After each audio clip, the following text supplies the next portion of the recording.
I didn't want to have to pay any fees to anyone about anything. Once Etsy realized that, they started pushing my shop more. What were the products that were being sold? Are they similar to mine? What is their price range? Let's take a moment to talk about Etsy versus your own website.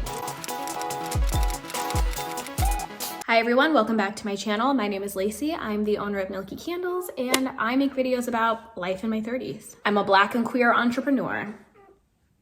Are you hungry? Picked at my skin, don't judge me. I did not really enjoy Etsy very much when I first started with it. I was all about my own website. I just wanted to be able to have total control. I didn't want to have to pay any fees to anyone about anything. But something about Etsy is, yes, they take fees out of it, but that is incentive for them to push your shop once they realize that people like your product. I still have my line from my hat. Once Etsy realized that I have good product and that people actually like it, and once Etsy realized that I respond to messages quickly and I ship within a good time frame, they give you, all of the, like, you should ship it by this date. Once Etsy realized that, they started pushing my shop more. So now I am taking packages to the post office multiple times a week. I go to the post office Tuesday, Wednesday, and Thursday, and then I package Monday. I have it written down. It's either Monday, Tuesday, Thursday, or Monday, Wednesday, Thursday. It's not Monday. I don't remember. I have an actual schedule though that I have in my planner, and I usually wake up and just look at it and figure out what I need to do for that day, but I package a couple times a week and then I take to the post office a couple times a week. That's, I guess, basically how I can summarize that. And I went from not getting any sales for a couple of weeks because I was just focusing on my website to now I get sales multiple times a week because Etsy, again, is pushing my shop. And it's getting closer to holiday season, so that also makes sense. But I also started seeing that like in October, and I would even say it started picking up in September. So as much as I dislike that Etsy takes fees,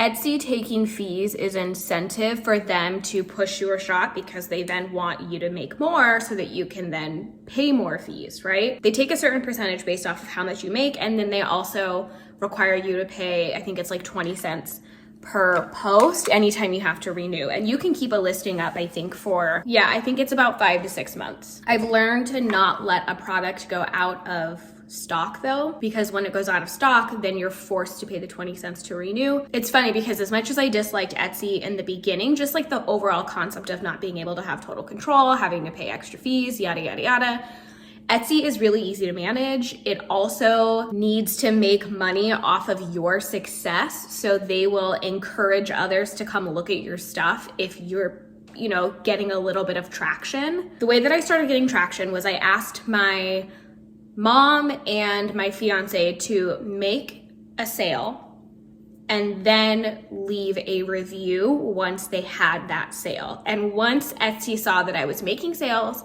and that the reviews were good, then I started gaining more traction. They started pushing me a little bit more. You have to fully believe in your product, right? Because if people see that I have 2 5-star, 4-star, whatever, however many, a high rating, and then they order my product and my product is not good, then they obviously can tank my ratings, right? So some people are like, oh, I don't like that though because it feels a little bit shady. It's not shady. People will like your product as long as your product is good. It doesn't mean that your product has to be perfect, but it does mean that it has to be good. And something that I did is I looked at a lot of research on Etsy of what were the products that were being sold? Are they similar to mine? What is their price range? And then I would try not to stray too far from that. Now, there are not a lot of cement or concrete candles on Etsy. So naturally, when someone sees mine, they only see a couple other competitors. Or if my price is similar to somebody else's, then maybe it's who am I? My business is Black, queer, and woman owned, and maybe there are people who are specifically looking for one or all of those things. So that's kind of how I got traction on Etsy. I love Etsy now, I gotta tell you. And this video is not sponsored by Etsy, which would be really cool, but it's not. I think on Etsy it works when you have like a very specific niche too.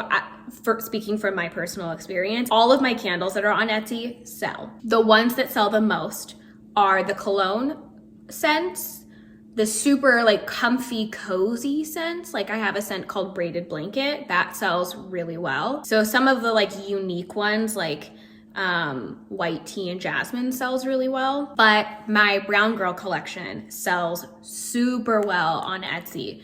I have 3 of them. I have Thick Peach, Don't Touch My Hair, Melanin. Melanin is the #1 top seller. Everyone loves it. People have bought Thick Peach before. They've bought Don't Touch My Hair. I think the order of hierarchy of love is Melanin.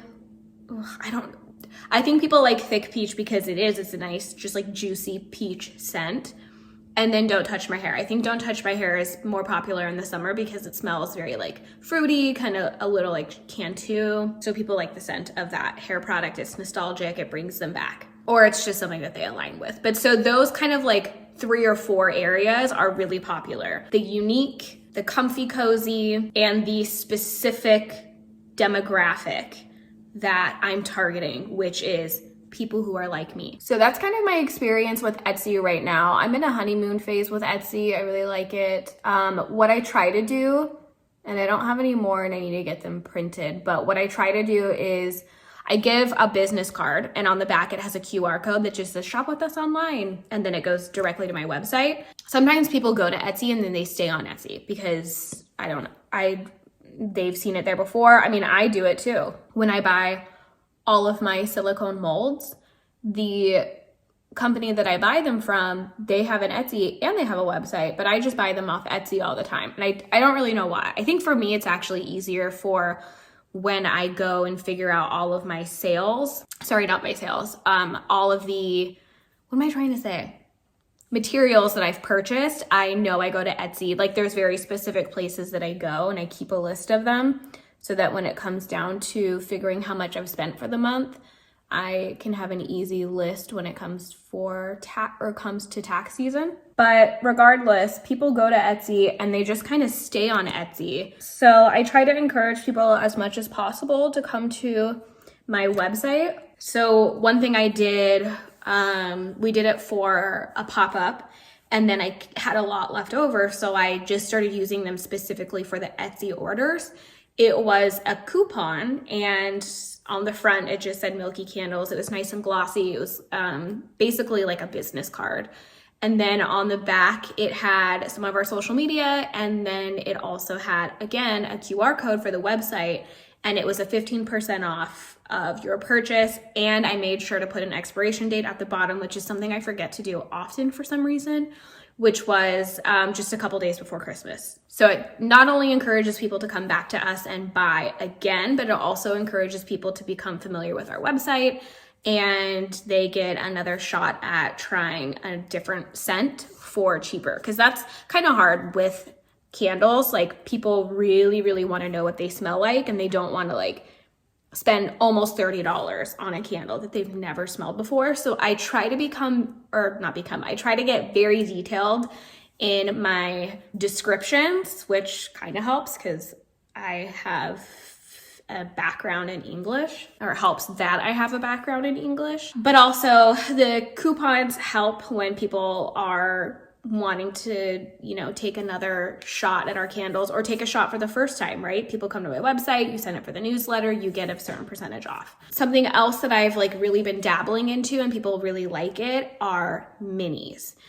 I sell miniature versions of candles, and at first it was these gorgeous cement vessels, and then it was the glass jars. And I like the glass jars just because they're really easy. They're so effing easy. I found that the cement vessels were just a lot of work for, the small portion that I'm making, but people love them. So I've thought about bringing them back. I want to bring them back for the winter collection. I actually need to seal the inside of a bunch of them today. What's up, Ash? And that helps people want to just take a leap of faith on your candles, right? Some people would way rather pay $6 for a miniature candle or $8 for a miniature candle, depending on the material and the cost, how much it costs to make, than $30. And then they can get a bunch of them too and figure out which scents are their favorite. So I'm working on expanding that. I don't have minis on Etsy though, and I think I'm gonna keep it that way just because Etsy is such a different environment. Like you go on Etsy and you know you're kind of taking a chance on handmade goods. So people I think are more willing to take that chance on Etsy, whereas coming directly to my website, like how professional it looks and everything like that, you want to really know what you're buying. So I don't think I'm gonna put the minis on Etsy. But anyway, I have a lot more to do today and I'm gonna film it for you, but it'll be probably a different video because this took forever to talk about. So thank you guys so much for watching. I love you even if you don't love me back, and I will see you in my next video. Bye. I know, you're so chatty. You're so bossy.